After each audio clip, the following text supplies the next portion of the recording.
Bersolawat kita kepada Rasulullah sallallahu alaihi wasallam dengan ucapan Allahumma sholli ala sayyidina Muhammad wa ala ali sayyidina Muhammad.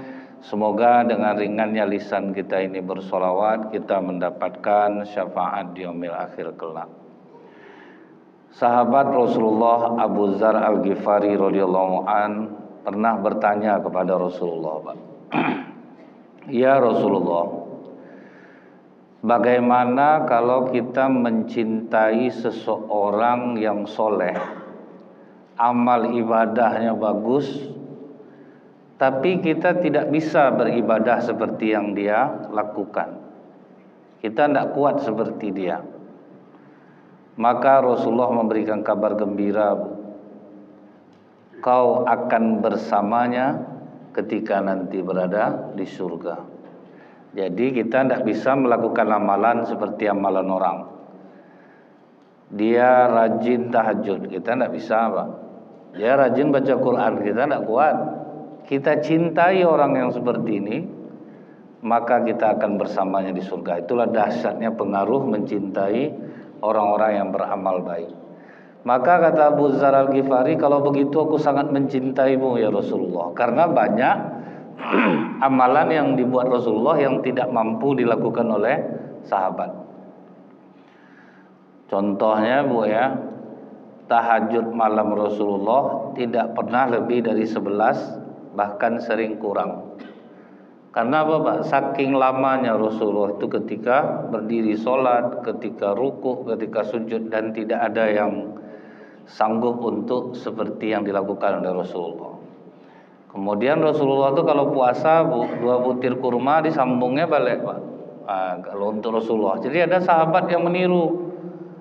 Aku melihat kau melakukan seperti itu ya Rasulullah. Aku tidak sama seperti dirimu, karena aku tetap diberi makan oleh Allah. Itu pengakuan Rasulullah SAW.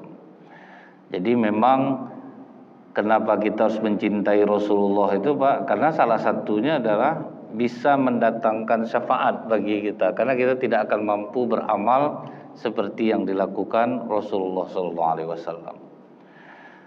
Bahkan Bu, dengan mencintai orang-orang baik, orang-orang soleh ini, kalau umat pada masa lalu Pak, bahkan seorang ahli maksiat pun, tapi dia mencintai orang soleh, itu akan bermanfaat untuknya di sisi Allah. Ada kisah yang disampaikan oleh Wahab bin Munabbih tentang riwayat di zaman Nabi Musa alaihissalam. Ada laki-laki yang terkenal kefasikannya, Bu. Pokok masyarakat tahulah Pak, tidak suka sama dia. Jadi begitu dia meninggal, tidak ada satu orang masyarakat pun yang mau untuk menyelenggarakan jenazahnya. Jadi ditaruh aja di tempat sampah Pak. Tapi kata Allah, wahai Musa, selenggarakan jenazah kekasihku. Karena Allah memerintahkan demikian, langsunglah Nabi Musa berangkat ke tempat yang dituju itu, Pak. Sampai di sana, Bu, Nabi Musa minta tunjukkan ke masyarakat di mana kalian taruh jenazahnya. Ditunjukkan sama masyarakat, kemudian kata masyarakat, kami tidak mau menyelenggarakannya ini karena kami tahu betul dia ini jahat dia ketika hidupnya Musa. Nabi Musa kembali bermohon kepada Allah, Bu. Ya Allah, masyarakat menyaksikan bahwa dia ini orang jahat. Apa yang dikatakan kaummu itu benar Musa. Tetapi ketika dia sakratul maut, dia memohon kepadaku dengan 3 permohonan. Yang siapapun yang memohon dengan doanya ini, aku akan mengampuni dosanya. Yang pertama itu Pak, dia berdoa, ya Allah, Engkau tahu bahwa aku gemar melakukan kemaksiatan, tetapi jauh di lubuk hatiku aku sangat membenci kemaksiatan itu. Jadi ada orang, Bu, dia jahat tapi sebetulnya dia tidak suka dengan sifat itu, Pak. Dan yang membuat aku tetap melakukan maksiat itu, ya Allah, adalah hawa nafsuku yang jahat, teman yang buruk, dan iblis yang senantiasa menggodaku. Jadi 3 inilah yang memang menghancurkan manusia baik itu, Bu. Yang pertama itu adalah hawa nafsu. Hawa nafsu ini kan kita udah tahu semua, Pak. Jangankan kita lagi, Bu, Allah aja dilawannya, apalagi kita. Jadi artinya itu, Bu, ya, bahwa kita jangan mudah menyalah-nyalahkan orang yang berbuat jahat. Cobalah mendoakan dia, karena belum tentu dia suka dengan perbuatan dia tuh. Masyhur kita dengar, waktu akal diciptakan, apa kata Allah? Wahai akal, majulah, maju akal. Mundurlah, mundur akal. Siapa engkau dan siapa aku? Kata akal, aku adalah hambamu, engkau adalah Robku. Akal nurut, Pak. Akal kita ini baik, Bu. Begitu nafsu disuruh menghadap, mada dia, Pak, nak mau dia. Ditanya oleh Allah, siapa engkau dan siapa aku? Aku, kau. Allah aja dilawannya, Bu, yang menciptakannya. Dibakar dia 1000 tahun, diangkat balik ke atas, tetap melawan, Pak. Itulah ngerinya nafsu. Siapa engkau dan siapa aku? Aku, kau. Akhirnya dimasukkan dia ke neraka lapar. Dilaparkan dia baru nyerah dia. Aku adalah hambamu, engkau adalah Tuhanku. Sehingganya apa, Bu? Di bulan puasa itu banyak orang jadi orang baik.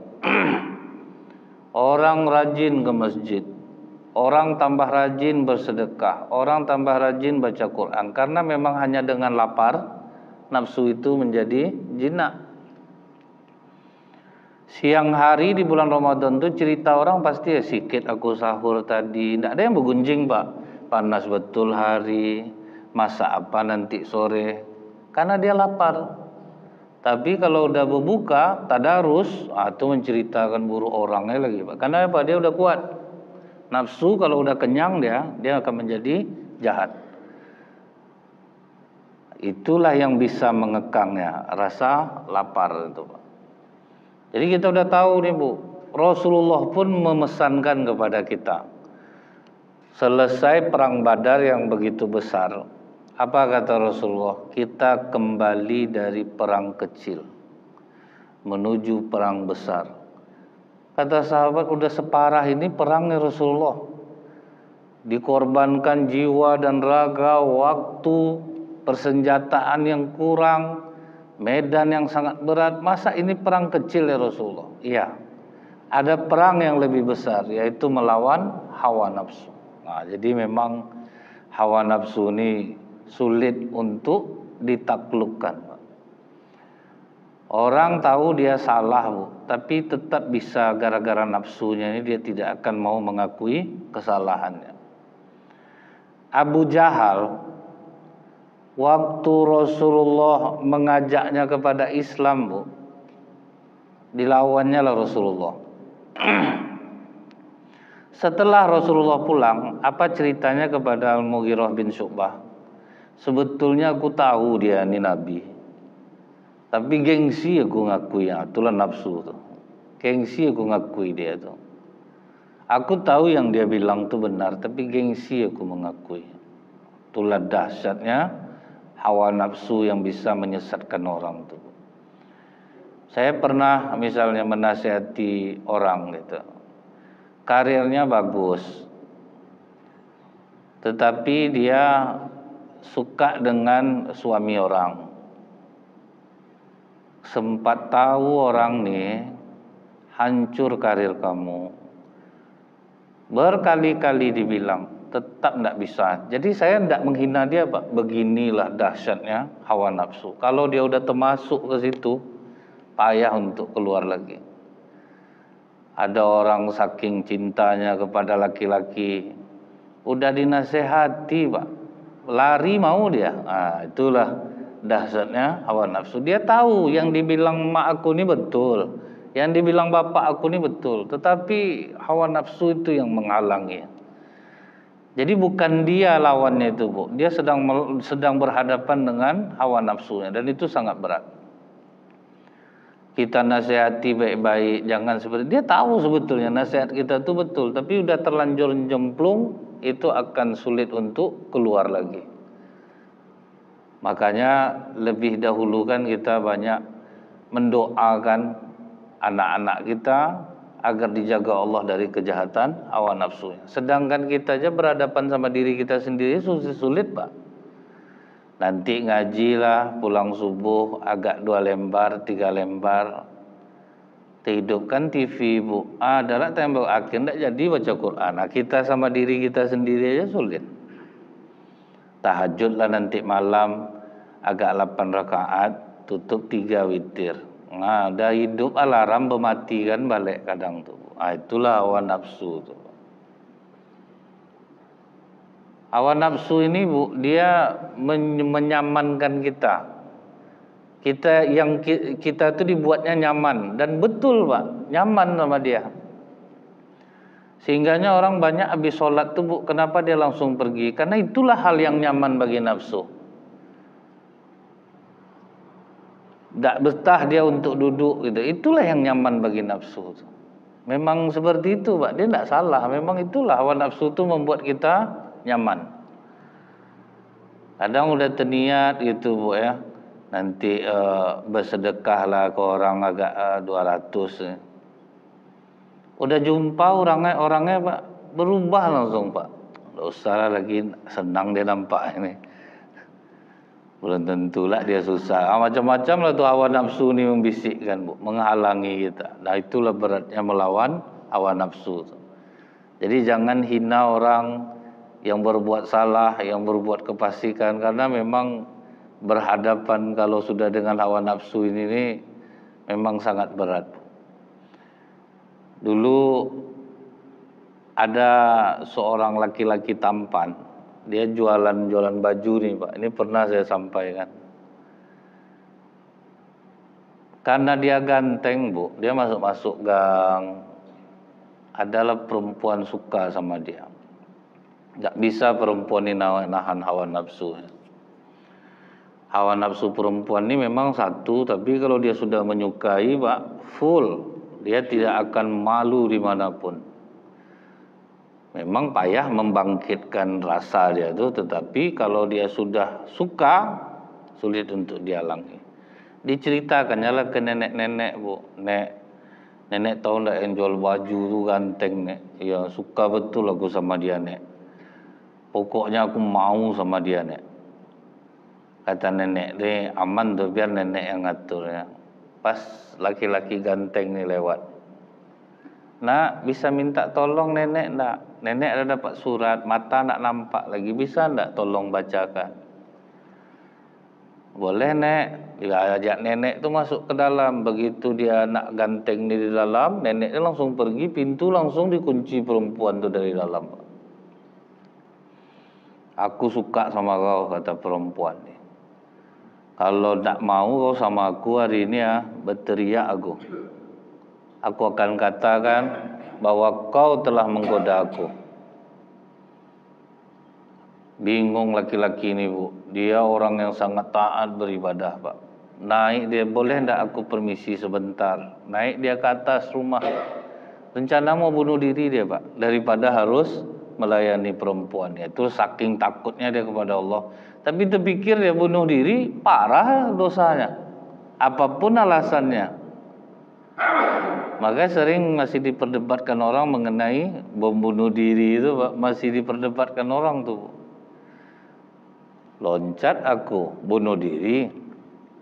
Ingat saya cerita tentara, Bu, ketika mengeksekusi orang di Ngarai Sianok. Waktu ada apa dulu, Pak, ya? Pemberontakan. Jadi salah satu saksi sejarah itu waktu itu dia disuruh mengeksekusi PRRI kalau tidak salah saya, Pak, ya.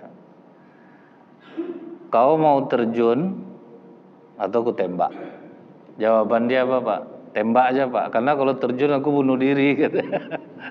Kalau terjun aku bunuh diri, besar dosa aku. Tembak aja lah. Akhirnya tembak. Nggak jadi dia bunuh diri, Bu. Ditanyanya ke perempuan nih, WC di mana? Ditunjukkan orang lah oleh perempuan nih. Sampai di WC itu, Bu, dibongkarnya septic tank tuh, Pak. Dibalurkannya semua kotoran tuh. Ya Allah, ampuni aku mengambil najis ini ke tubuhku. Semua kotoran tuh dibalurkannya ke tubuhnya. Baru dia keluar. Aku udah siap, aku mau sama kau. Gila kau rupanya. Nah, keluar kau dari rumah ini, kata perempuan. Selamatlah dia, Bu, dari hawa nafsu. Begitu dia bersihkan kotoran yang ada di tubuhnya itu, sejak itulah tubuhnya mengeluarkan aroma yang sangat wangi. Semenjak dia bersihkan tuh, tubuhnya wangi. Sehingga di kuburnya itu ditulis Al-Mis, orang yang mengeluarkan bau yang harum. Jadi kuburnya itu memang harum jadinya. Itulah balasan Allah kepada orang yang kuat menahan hawa nafsu. Tapi kalau udah termasuk ke dalam itu susah keluar. Saya mendengar guru pesantren di Sumbar yang mencabuli 40 santrinya. Susah kita untuk mengatakan, wah itu parah. Itulah nafsu. Kalau udah termasuk ke dalamnya, kalah ilmu, Bu. Mau sehebat apapun ilmu agama kalah. Bayangkanlah, udahlah sama anak laki-laki, Pak. Nah, dia laki-laki, anak laki-laki. Sedangkan mungkin ke perempuan aja udah heboh, Pak. Ini ke anak laki-laki. Itulah hawa nafsu tuh, Bu. Memang berat. Sampai ada salah satu dulu yang di pesantren mana yang anak laki-laki juga. Jangan hujat saya. Saya paham maksud dia itu, Pak. Wah, dia sebetul tahu ini salah, tapi udah tidak bisa keluar lagi. Begitu udah termasuk ke dalam godaan hawa nafsu, untuk keluar itu sudah susah. Orang-orang yang ditolong Allah lah. Ada dulu mereka berdua pergi berdagang ke Syam. Kata kawannya, kau tinggal dulu di tenda ya, aku pergi cari makanan. Rupanya ada perempuan, Bu, yang menyaksikan satu orang laki-laki ini pergi. Didekatinya lah tenda orang. Dia sedang sholat, ditunggu sama perempuan nih, Pak. Karena dia mikir jangan sampai terlalu lama orang ditunggu, disiapkannya sholatnya. Aku mau minta tolong. Oh ya boleh, kata dia. Apakah kau butuh makanan? Kalau butuh makanan tunggu dulu, kawan aku sedang beri makan. Nggak, aku mau sama kau. Begitu perempuan ini mendekatinya, Pak, dibalutkannya kepalanya ke lututnya, menangis dia sejadi. Saking kuat nangislah perempuan itu jadinya, Pak. Begitulah dia menahannya itu, Bu. Akhir lari perempuan ini dari tenda tuh. Pas kawannya pulang, tengok kawan menangis. Ngapa kau nangis? Dibohongi ya kawannya, Bu. Aku rindu sama anak aku. Nah, kalau rindu sama anak, tak mungkin lah macam ini betul tangis kau. Akhirnya itulah diceritanya, aku digoda. Tapi aku betul-betul takut. Nah, itu yang payah tuh. Kalau sempat kita tuh, Pak, kayak mana kira-kira? Bapak udah baru balik sholat subuh nih, Pak. Datang perempuan cantik, Pak. Pak, bisa minta tolong antar saya, Pak? Tidak akan ada menolak loh, Pak. Syukurnya tidak dapat ujian itu, Bu. Nah, di jalan dipeluknya pinggang bapak. Lah hilang akal bapak dibuatnya tuh. Memang susah tuh, Pak. Jadi kalau kita melihat orang-orang jahat tuh seharusnya kita berdoa. Karena kalau kita pun di posisi dia, Pak, ngeri, Bu. Kita akan termasuk juga mungkin, atau bisa lebih parah daripada itu. Ada dulu salah satu anggota dewan di suatu desa, orang baik, orang soleh. Nah, akhirnya dia tidak maju lagi, Bu. Kenapa gitu, Pak? Memang tidak kuat saya, Ustaz. Betul kata Pak Mahfud MD itu. Malaikat pun masuk kemari jadi iblis nih. Oh, ngapa gitu, Pak? Awalnya biasa aja, Tat. Kita membela hak masyarakat. Jadi waktu demo dengan perusahaan tuh saya di depan tuh. Datanglah utusan perusahaannya, minta perwakilan dari pendemo, tentu saya yang masuk. Dihadapkannya duit 1 tas. Janganlah keras-keras kali, Pak, sambil membuka tas tuh, Pak. Dihadapkan duit. Berubah saya Ustaz. Oh, di luar saya rakyat, kalau di sini kita kan kawan. Nah, berubah jadinya Pak. Pokok Bapak kalau ada butuh apa-apa, anak mau liburan atau apa, kasih tahu aja kami nanggung tiket penginapan. Coba tuh. Habis iman dibuatnya tuh Pak. Saya pun lewat, saya rasa tuh. Nggak. Nggak mungkin, syukur nggak dapat ujian nih Pak. Orang sibuk deh, ustadz nih kalau udah dekat dengan pejabat, belum mencoba deh lagi. Enak duitnya tuh Pak. Syukur aja Bu, saya nggak dapat ujian itu. Kalau sempat masuk situ, taman yang parah mungkin Pak. Duit tuh enak. Pasti terikut kita. Nah, ini Allah masih melindungi aja nih Pak. Bayangkan Bu ya, saking kuatnya hawa nafsu nih. Banyak rupanya orang yang sekarang ini mau maju jadi pejabat itu Pak, memakai paranormal. Itulah dahsyatnya hawa nafsu itu. Pakai dukun. Ngapa harus berdukun-dukun Pak? Karena kadang pas pelantikan tuh mati aja orang banyak. Itu jaga seperti itu. Itulah hawa nafsu itu kalau udah jadi Tuhan dia Bu. Dan yang diceritakan Bapak nih Pak, orang-orang yang saya anggap soleh jadi pemimpin Pak. Terkejut juga saya. Saya tidak akan menyebutkan orangnya Bu, karena belum tentu juga benar. Tapi saya tahu betul dia, karena dia pun seperti itu. Saya bilang kenapa harus Bapak orang sholat, kata saya. Bapak orang rajin sedekah, Allah yang menjaga Bapak. Ngapain Bapak bayarnya mahal Bu? Untuk mengawal itu diminta kiai itu 500 juta, itu paling minim Pak. 500 juta Bu. Nanti didoakan doa deh. Saya kalau tahu mau saya lagi itu Pak. Tapi karena saya itu tahu berdosa Pak kan. Karena dia pasti mempertuhankan saya jadinya. Awalnya minta doakan aja. 500 Bu. Enak betul kiai itu kata saya Pak. Dia ada meningkat Bu. Kalau incumbent yang udah pernah maju 1 miliar. Kalau yang baru maju 500. Pas dia menyebutkan satu sosok nama tambah kaget saya Pak. Ketemu sama saya di sana Ustaz. Walah itulah. Jadi kalau nafsu sudah jadi Tuhan, memang repot. Nah yang kedua, dalam doa dia tuh Bu, dia mengatakan karena kawan yang buruk yang mempengaruhi dia. Indonesia sekarang nih Bu, ada sesuatu yang lebih berbahaya dari narkoba Bu, yaitu judi online Pak. Itu lebih berbahaya dari narkoba. Makanya pemerintah sekarang risau karena tahu Ibu, uang orang Indonesia ini habis untuk judi online tuh udah 665 triliun Pak. Siap IKN tuh dibuatnya. Sedangkan tidak usah zaman sekarang lagi Bu. Dulu pemerintah pernah berpikir daripada orang berjudi ke luar negeri, dilegalkanlah judi. SDSB waktu itu Bu kan. Banyak orang masang. Itu jahatnya judi itu Pak, karena dia mengandung adiktif, ada candu di situ Pak. Cuman candunya itu bahaya Bu, tidak sama rokok, tidak sama narkoba Pak, lebih parah candunya itu. Karena apa? Semua sifat buruk manusia akan keluar karena judi. Itulah ngerinya judi itu. Semua sifat buruk keluar, kalah pokoknya narkoba, kalah tuh Pak. Minuman keras, KO dibuatnya tuh. Ingat dulu Ibu waktu SDSB di Pekanbaru nih orang begadang tiap malam. Sampai orang ilusi dan melakukan hal-hal yang irasional. Ngasih makan orang gila, jumpa orang gila di jalan barang, kok main dah. Orang gila ditanyanya Bu. Sampai kenyang-kenyang orang gila di Pekanbaru nih. Ingat saya dulu tuh. Diajak makan Pak, dikasih rokok. Pokok orang gila dihormati waktu itu kan udah ilusi itu Pak. Udah irasional udah Bu. Sudah tuh hilang rasa kemanusiaan, terbalik becak orang Pak. Buku mimpi yang dibuka orang Bu, bukan ditolong orang Pak.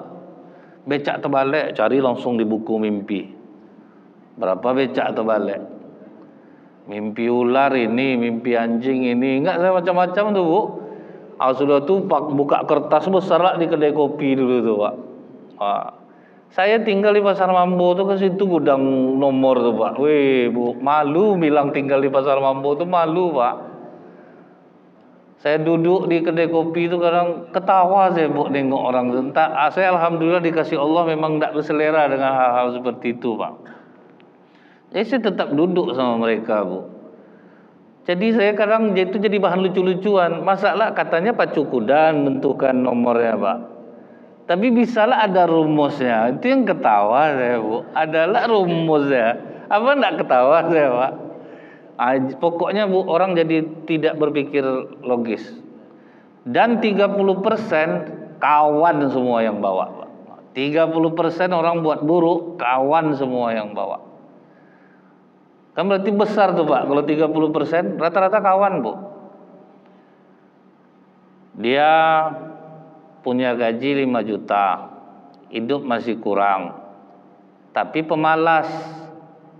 Ada gabunglah dua tuh, Pak.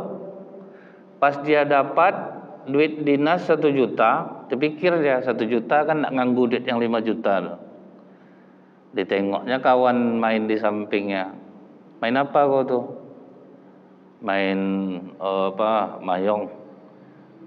Kayak mana mainnya, ajarkanlah aku. Diajarkanlah pula. Tambahlah cerita kawan, cerita penjudi ini mana ada yang kalah, Bu. Dia menang terus katanya, Pak. Itu tertarik orang. Rata-rata cerita orang penjudi dia mengatakan, aku menang. Lebih banyak menang aku daripada kalah. Tertariklah kawan nih. Pertama dia main slow aja, Bu. 50.000 masih aman, Pak. Habislah yang 1 juta tuh. Nah, begitu yang 1 juta ini habis, timbul sifat buruk kedua akan keluar, Pak. Merasa jadi pecundang. Manusia tidak ingin dikalahkan. Timbullah sifat sombong tuh, Pak. Tak bisa nih, kalah aku harus balikkan duit aku 1 juta tuh. Baru pakai duit pribadi. Nah, pas yang main kedua nih, Bu, itu udah emosi. Tadi 50-50 masuk jadi 500, 600 sampai habis semua uang di rekeningnya. Setelah habis uang di rekening nih, timbul lagi sifat buruk lainnya, Pak. Mencuri untuk menutupi itu. Atau yang paling banternya apa, Bu? Pinjaman online. Dipinjamnya pinjaman online 6 juta. Dimasukkannya 6 juta, jadi 12 juta, timbul serakah. Itu, Bu, semua sifat buruk keluar, Pak. Timbul serakah, dimasukkannya 12 juta, habis semua-muanya. Akhirnya dia jadi pencuri. Kalau orang udah kena candu judi, Bu, harta mertua harta dia, harta orang harta dia. Baru saya dapat berita tadi, Bu, habis ditipu mertuanya 4 miliar lebih, Pak, untuk main pinjol. Dan semua kalau ditanya, Bu, belajar dari kawan. Semua dari kawan. Rasulullah sudah mewanti-wanti, Bu, kalian berkawan sama tukang parfum, walaupun kalian tidak bisa beli, kalian dapat wanginya. Apa enggak, Bu, ya? Kita duduk tempat kawan yang jual wewangian, Pak. Pas dia ngetes tuh, teskanlah ke baju aku. Harum juga kita, Pak. Kemudian, Bu, berkawan sama pandai besi. Duduk kita di situ. Pas kita keluar di sana, pulang ke rumah, bau nabang. Di mana duduk dari ini? Dapat baunya, padahal tidak ada ditempelkannya ke kita. Begitu juga lah kita berkawan dengan orang-orang yang buruk. Dia pengaruhnya cepat ke kita, Bu. Apalagi orang itu cocok lah sama kita. Makanya orang banyak mengatakan, dia tuh baik. Maka saya tidak mau cari kawan selain dia, karena asik, Pak. Kalau orang baik ya ikutlah baik, kalau buruk ikut pula lah buruk. Mungkin kita ingat, Bapak Ibu, kenapa Rasulullah berhenti mengembala kambing? Karena berkawan dengan kawan yang buruk. Cepat dihentikan oleh Rasulullah, Pak. Jadi kan sebelum terlanjur rasanya kawan ini akan membawa mudarat bagi kita, pesan Rasulullah itu, Bu, bagus jangan lagi.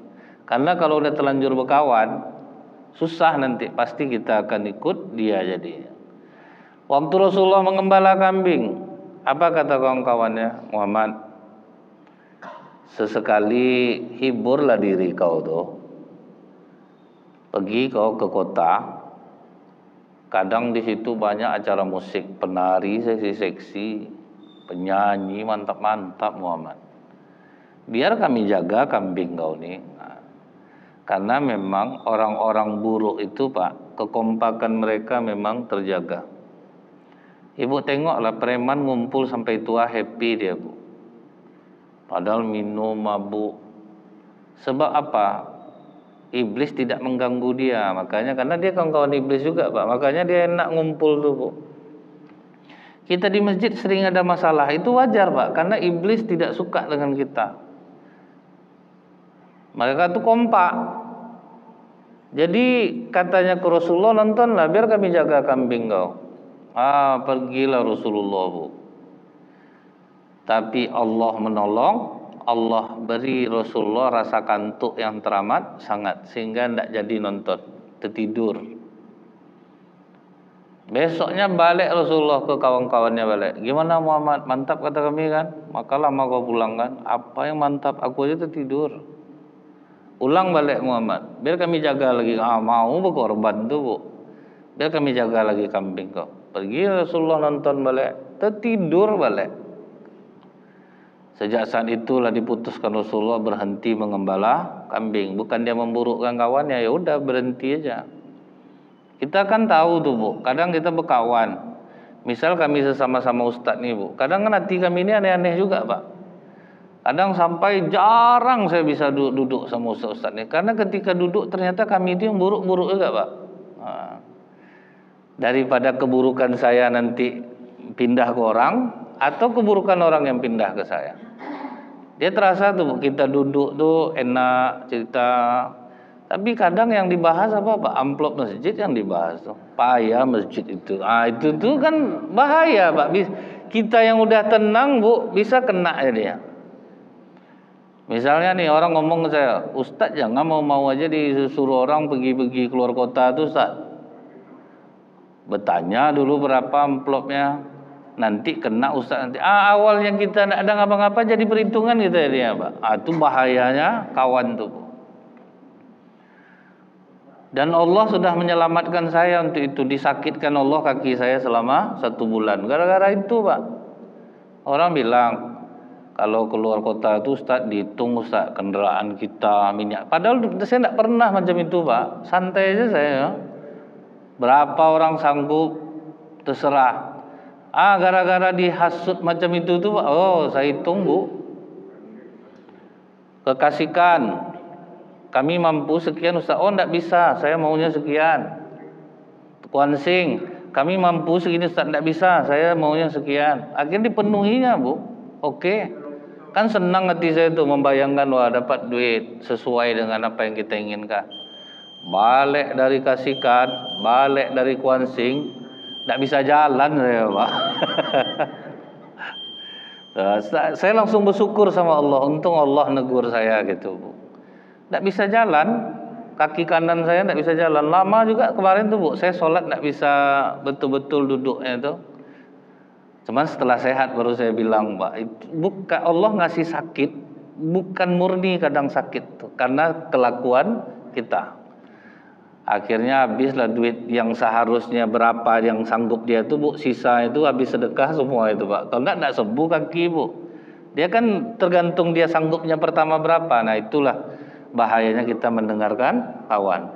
Nah akhirnya yang terakhir Bu, karena iblis yang menggodaku. Nah kalau iblis ini udah jelas Pak, kalau udah bersatu dia dengan hawa nafsu, maka dia akan semakin kuat dan sulit untuk dikalahkan.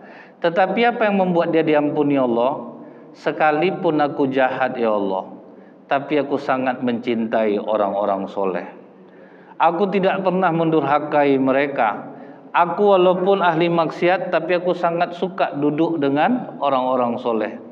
Ampunilah dosa-dosaku ya Allah. Nah karena permohonan inilah dosa-dosa dia diampuni oleh Allah. Yang pertama karena dia mengakui bahwa dia bermaksiat dan dia tidak menyukai maksiat itu. Yang kedua, dia ceritakan ke Allah apa yang menyebabkan dia hancur. Yang ketiga rupanya penyelamat dia karena dia mencintai orang-orang soleh. Subhanakallahumma bihamdika asyhadu an la ilaha illa anta astaghfiruka wa atubu ilaik.